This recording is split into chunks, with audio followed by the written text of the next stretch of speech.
अगर आप मेरे चैनल पर नए हैं तो सब्सक्राइब करें और मज़ीद आने वाली कहानियाँ सुनने के लिए बेल नोटिफिकेशन को ऑन कर लीजिए।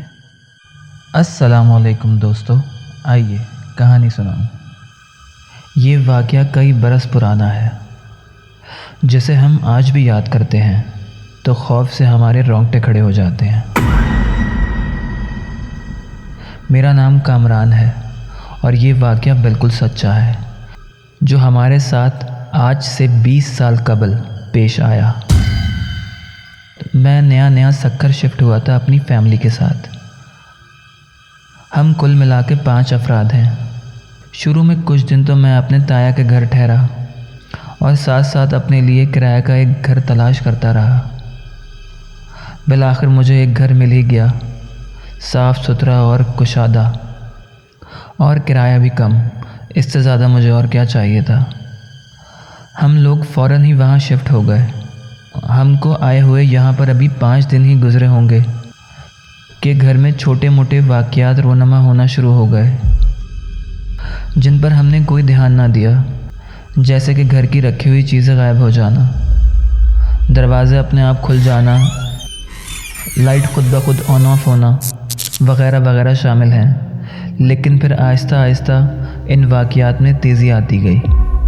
रात के 12 बजे का वक्त होगा। हमारे बरामदे के दरवाज़े पर किसी ने दस्तक दी। मैं देखने के लिए गया तो वहाँ कोई मौजूद नहीं था, जबकि घर में मैं सिर्फ अकेला ही था। बाकी सब घर वाले ताया के घर गए हुए थे। मैं वापस आकर लेट गया। अभी मुझे लेटे हुए कुछ ही सेकंड गुजरे होंगे कि फिर से किसी ने दरवाज़े पर दस्तक दी। मैं फिर गया देखने के लिए तो वहाँ पर कोई मौजूद नहीं था। मैं खासा परेशान था कि ये आखिर कर कौन रहा है। मैं वापस आकर अभी बिस्तर पर बैठा ही था कि अब की बार दस्तक मेरे कमरे की खिड़की पर हुई, वो भी बहुत ज़ोर से। मैं चौंक कर उठा और फ़ौरन पर्दा हटाकर देखा तो गली में दूर दूर तक मुझे कोई नज़र नहीं आया। मैं वापस अपने बेड पर आके लेट गया। कुछ ही देर गुजरी होगी कि मुझे ऐसा महसूस हुआ जैसे छत पर कोई भाग रहा हो। मैं खासा डर गया कि इस टाइम छत पर कौन हो सकता है, कोई चोर डाकू तो नहीं। थोड़ी देर आवाज़ें आती रहीं, फिर रुक गईं। मेरा गला खुश्क हो रहा था। मैं पानी पीने के लिए किचन में पहुंचा। मैंने लाइट ऑन करी और गिलास में पानी डाल रहा था कि किचन का बल्ब एक धमाके के साथ फट गया। मेरी तो जैसे जान ही निकल गई कि ये आखिर हो क्या रहा है। खैर, मैंने बल्ब के कांच साफ़ करे और दोबारा आकर कमरे में सो गया। उसके बाद रात भर कोई गैर मामूली वाक़या नहीं हुआ। अगले दिन बाकी घर वाले भी वापस आ गए। मैंने ये बातें अपनी बीवी को नहीं बताई। सब बिला वजह में खौफज़दा होते। रात के 9 बजे का वक्त होगा। हम सब लोग खाना खा रहे थे कि किसी के रोने की आवाज़ आई। मेरे बेटे ने कहा, आवाज़ सुने, कोई रो रहा है। हम सब ने वो आवाज़ सुनी। वो आवाज़ हमारे बहुत करीब से आ रही थी। मैंने कहा, शायद गली में कोई औरत रो रही है। मेरी बेटी ने कहा, नहीं, ये आवाज़ किचन से आ रही है शायद। मेरी बीवी और मैं उठे और देखने गए तो आवाज़ स्टोर रूम से आ रही थी, जिसका दरवाज़ा बंद था। मैंने जैसे ही दरवाज़ा खोला तो वैसे ही रोने की आवाज़ आना बंद हो गई। मैंने लाइट ऑन करके चेक किया, पर अंदर कोई नहीं था। मेरी बीवी काफ़ी डरी हुई थी। डर तो मुझे भी लग रहा था।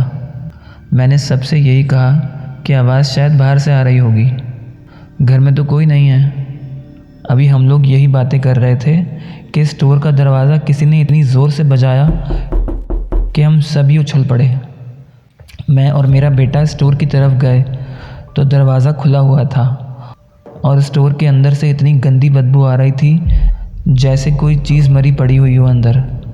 मैंने लाइट ऑन करी तो हैरत से मेरी आंखें फटी की फटी रह गईं, ये देखकर कि अंदर बहुत सारे चूहे मरे पड़े हुए हैं। हालांकि अभी कुछ मिनट पहले ही मैंने स्टोर चेक किया था, वहाँ ऐसा कुछ नहीं था।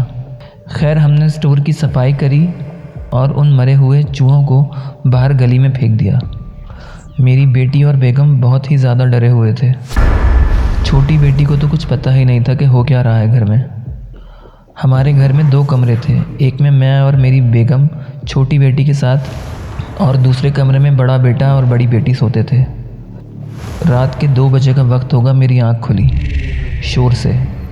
सभी सो रहे थे घर में, लेकिन मुझे ऐसा महसूस हुआ जैसे बरामदे में बहुत सारे लोग आपस में बातें कर रहे हों, पर वो क्या बोल रहे थे ये समझ नहीं आ रहा था। मैं उठकर बाहर गया तो बरामदे का दरवाज़ा बंद था। उसके बाद सहन आता है, फिर घर का मेन गेट। बरामदे के दरवाजे के नीचे से लाइट्स नज़र आ रही थी, जैसे बाहर कोई तकरीब चल रही हो और साथ में शोरगुल हो रहा हो। मैंने जाकर दरवाज़ा खोला तो मुझे एक झटका लगा। बाहर बिल्कुल गुप्त अंधेरा और सन्नाटा। अब ना तो कोई आवाज़ थी, ना ही कोई रोशनी। मैंने दरवाज़ा बंद किया और अपने कमरे की तरफ वापस आ रहा था और यही सोच रहा था कि इस घर में कुछ ना कुछ तो अजीब है। जब ही इतना बड़ा घर इतने कम किराए पर मुझे मिल गया, कैसे? मैंने अपने ताया को भी बताया सब कुछ जो अब तक इस घर में हुआ था। उन्होंने मुझे कहा कि कोई और घर तलाश करो, इससे पहले कि कोई बड़ा नुकसान हो जाए। अभी इतनी जल्दी घर मिलना आसान नहीं था।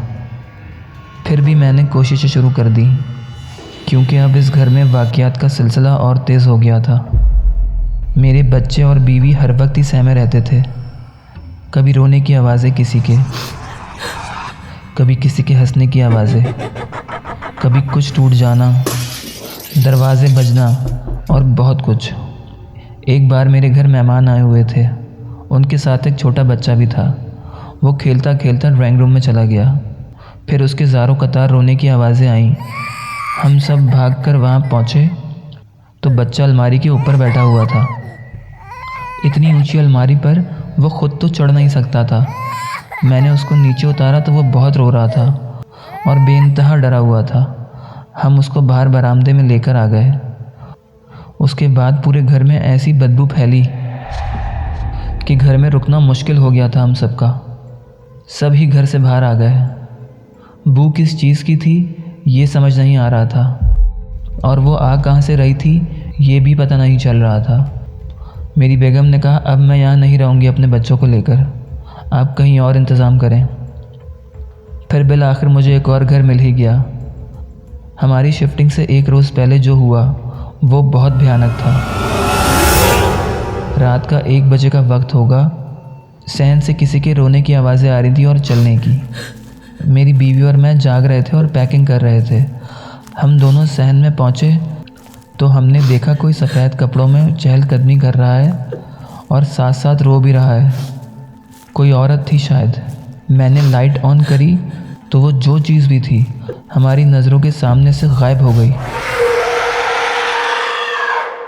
हम दोनों का डर के मारे बुरा हाल था। हमारे दिल ज़ोर ज़ोर से धड़क रहे थे। सुबह होते ही मैंने शिफ्टिंग शुरू करी और हमने फ़ौरन ही वो घर खाली कर दिया और दूसरे घर में चले गए। ये तमाम वाक़यात हमको जब जब भी याद आते हैं हमारे रोंगटे खड़े हो जाते हैं खौफ से। अगर आप लोग मेरे चैनल पर नए हैं तो प्लीज़ सब्सक्राइब करें। मज़ीद आने वाली कहानियों के लिए बेल आइकन प्रेस करें।